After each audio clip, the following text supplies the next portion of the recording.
Olá, irmãos, tudo bem com vocês? Chegamos hoje à nona aula do curso Paulo, o Apóstolo da Graça, Sua Vida, Cartas e Teologia, baseado no livro homônimo de F.F. Bruce. Hoje, mais especificamente, trataremos de dois capítulos, o primeiro sobre a conferência em Jerusalém e o segundo sobre a expansão da igreja por Chipre e Ásia Menor. Compreende a primeira viagem missionária do apóstolo Paulo. Os líderes em Antioquia. A comunidade cristã em Antioquia da Síria rapidamente se tornou uma igreja metropolitana, rivalizando em tamanho com a igreja de Jerusalém.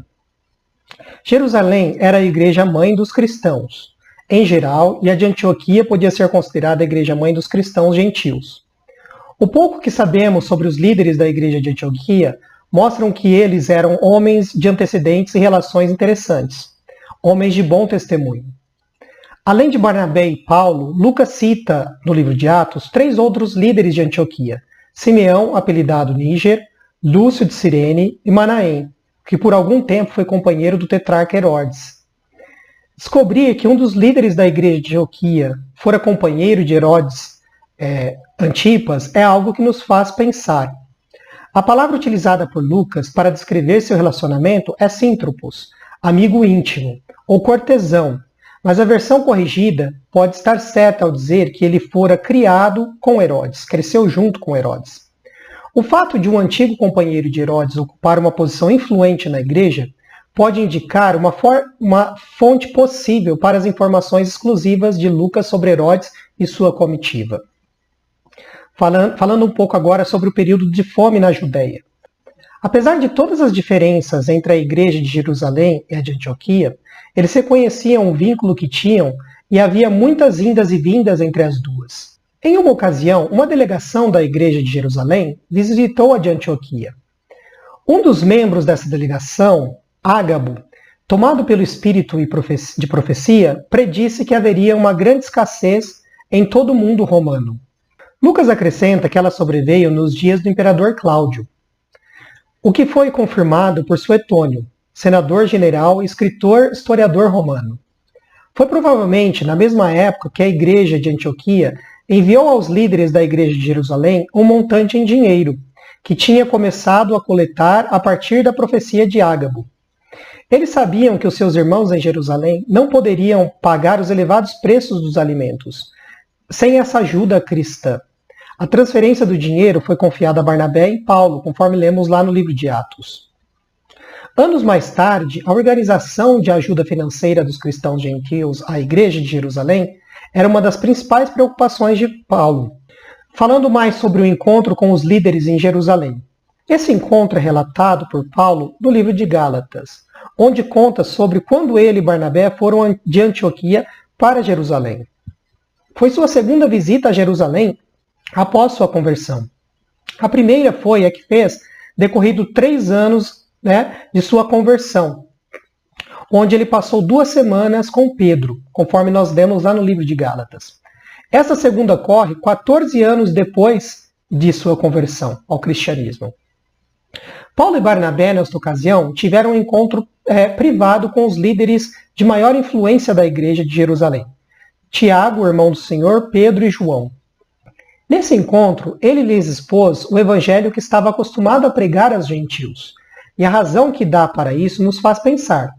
Era para que, de algum modo, não correr ou ter corrido em vão, conforme nós lemos lá em Gálatas. Se não tivesse o reconhecimento das autoridades em Jerusalém de que o evangelho que ele pregava era autêntico, seu trabalho apostólico teria sido infrutífero. Sua missão não provinha de Jerusalém, mas só podia ser executada com eficiência em comunhão com Jerusalém. Um litígio entre sua missão aos gentios e a igreja mãe em Jerusalém seria desastroso para o avanço do evangelho. A causa de Cristo estaria dividida e toda a dedicação com que Paulo tinha até então exercido seu apostolado aos gentios e esperava continuar exercendo, seria frustrada. Falando um pouco sobre a demarcação agora dos campos missionários, que foi estabelecido através desse contato, dessa viagem de Paulo até Jerusalém. Tudo deu certo na conferência. Os líderes em Jerusalém reconheceram o evangelho de Paulo como autêntico e também o seu chamado apostólico, diferente do deles para pregá-los aos gentios. Paulo relata que o que ficou resolvido no encontro foi uma demarcação de dois campos missionários, né? Os apóstolos em Jerusalém pregando basicamente para o povo judeu e Paulo como um apóstolo dos gentios. Paulo termina o seu relato mencionando uma condição que os três homens influentes, Tiago, Pedro e João, impuseram a Barnabé e a ele, conforme nós lemos lá em Gálatas. Somente pediram que nos lembrássemos dos pobres, o que me esforcei por fazer. Há dois verbos nessa frase. O primeiro, lembrar, é o presente do subjuntivo no grego e pode indicar ação contínua. O segundo, esforçar-se, é um aoristo indicativo, que em contextos apropriados, como neste caso, pode ser traduzido pelo mais perfeito. Somente eles disseram, por favor, continue a se lembrar dos pobres. E, de fato, tenho tido o propósito primordial de cuidar dessa questão.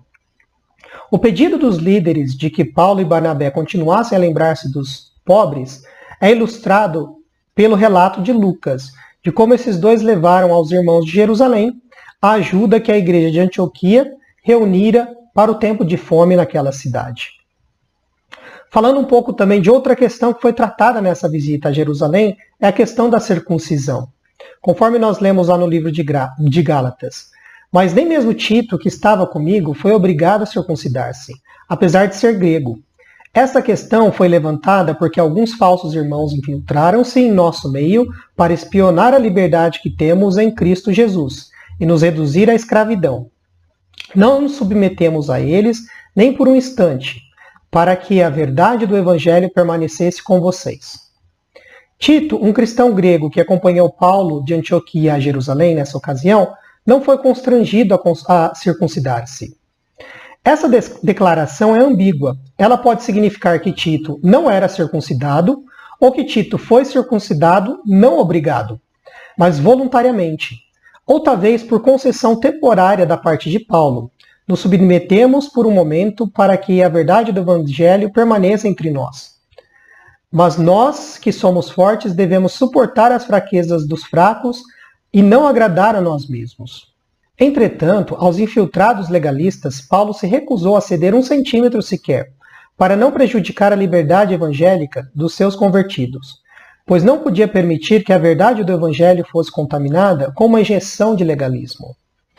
Vamos falar agora sobre a primeira viagem missionária de Paulo, né? A expansão da igreja por Chipre e pela Ásia Menor. Começaremos então por Chipre, Barnabé e Paulo em Chipre. Antioquia dominava uma vasta área. Os missionários que trouxeram o evangelho para Antioquia tinham pregado na Síria, na Fenícia, no caminho. Os homens de Chipre que tinham participado da evangelização de Antioquia não se esqueceram de sua ilha natal. Mas havia em Antioquia um homem natural de Chipre que estava determinado a evangelizá-la de modo mais sistemático, Barnabé. Paulo, entretanto, pode ter visto as possibilidades de que a Ásia Menor representava para a penetração e expansão do Evangelho, e que viria o tempo em que ele e Barnabé haveriam de se separar, Barnabé dedicando-se a Chipre e Paulo às terras mais para o oeste. Para começar, porém, eles encararam juntos o seu projeto de incursão missionária. Os dois homens desceram até o porto de Seleucia e embarcaram para Chipre, com a bênção da igreja e de seus líderes, conforme nós lemos lá no livro de Atos. O evangelho chega à Frígia. De Chipre, a equipe missionária viaja para o norte e noroeste até a Ásia Menor. Frígia ficava na região da Antioquia da Psídia, em um planalto de uns 1.200 metros de altitude. Sir William Ramsay especulou que Paulo talvez tivesse contraído malária na Panfilha e procurou se recuperar no clima do planalto.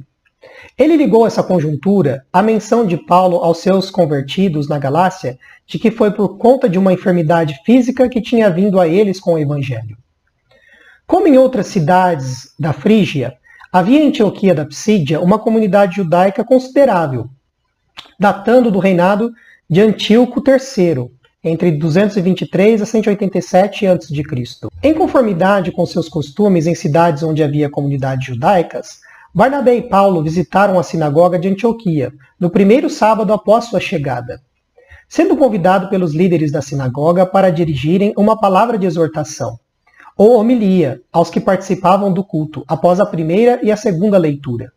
Nessa altura, Lucas atribuiu a Paulo o esboço de uma homilia, que provavelmente resume o modo pelo qual o evangelho era apresentado à congregação de uma sinagoga, que abrangia judeus e gentios tementes a Deus.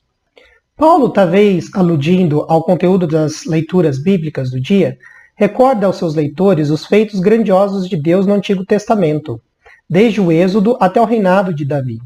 Da descendência deste, conforme a promessa, trouxe Deus a Israel um Salvador, que é Jesus. Depois de passar diretamente de Davi para Jesus, Paulo se estende sobre o clímax da história da salvação, o testemunho preparatório de João Batista e os atos de poder de Deus em Cristo, coroados por sua ressurreição, em cumprimento a salmos e profecias. Os tementes a Deus na congregação sentiam-se especialmente atraídos pela mensagem de Paulo e espalharam as notícias entre os demais gentios. O resultado foi, uma semana mais tarde, havia mais gentios do que judeus presentes na sinagoga. Os líderes da comunidade judaica ficaram descontentes e descarregaram seu descontentamento nos dois missionários. Muitos gentios, porém, aceitaram a salvação pela fé em Cristo e os missionários proclamavam, e formaram um grupo cristão separado da sinagoga, a primeira igreja da Galácia. De Antioquia da Psídia, os missionários foram a Icônio, onde a experiência missionária foi bem parecida à de Antioquia, com a diferença de que puderam ficar mais tempo em Icônio. Por fim, uma agitação de tal intensidade foi levantada contra eles que tiveram que sair do local.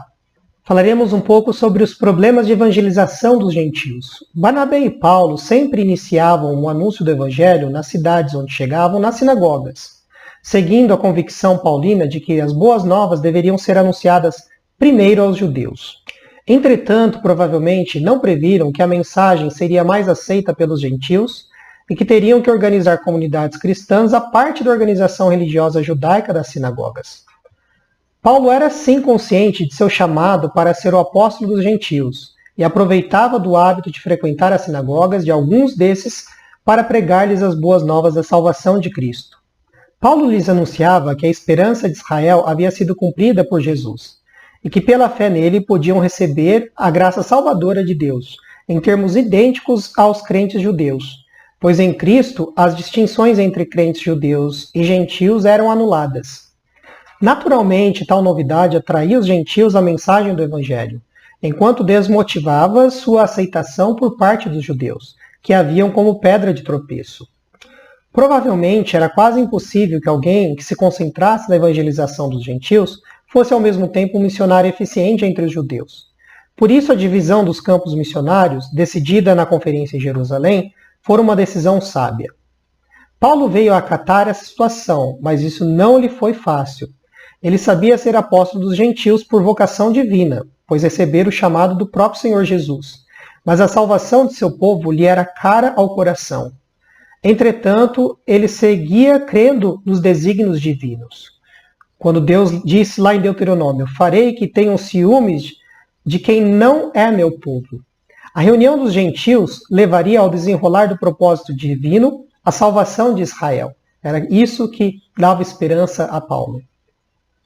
Falando um pouco sobre o próximo percurso das viagens missionárias de Paulo, da primeira viagem missionária de Paulo, as cidades da Liacônia.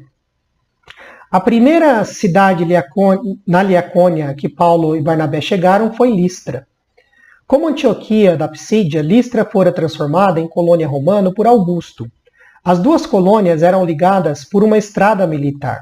Havia alguns moradores judeus em Listra, com quem os missionários entraram em contato. Timóteo, por exemplo, filho de uma mãe judia e pai grego, parece ter sido um dos convertidos nessa visita. Foi nesta ocasião, quando impressionados com a cura de um paralítico de nascença pela intercessão de Paulo, os habitantes da cidade acreditaram estar sendo agraciados com a visita de dois deuses.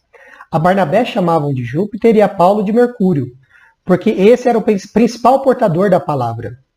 Paulo e Barnabé, assim que entenderam o que estava acontecendo, protestaram a idolatria do povo de Listra, tomando-os do meio de sua prática religiosa e lhes mostrando uma forma de culto mais digna, o culto ao Deus vivo, que criou o universo e provê para as necessidades das pessoas.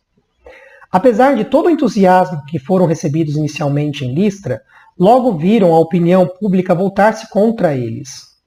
Em Listra, Paulo foi apedrejado, até ficar inconsciente. Quando ele diz que leva em seu corpo as marcas de Jesus, as estigmata que indicavam quem era o seu patrão, como alguns escravos tinham o nome de seu dono gravado a ferro em sua carne, é muito provável que esteja incluindo entre elas as cicatrizes permanentes que resultaram dos maltratos que sofreu em Listra. No dia seguinte às agressões, Paulo e Barnabé partiram para Derbe. Depois de pregar em Derbe e fazer alguns convertidos, eles voltaram pelo caminho que tinham vindo, visitando e encorajando os membros da recém-plantada igreja de Listra, Icônio e Antioquia da Psídia.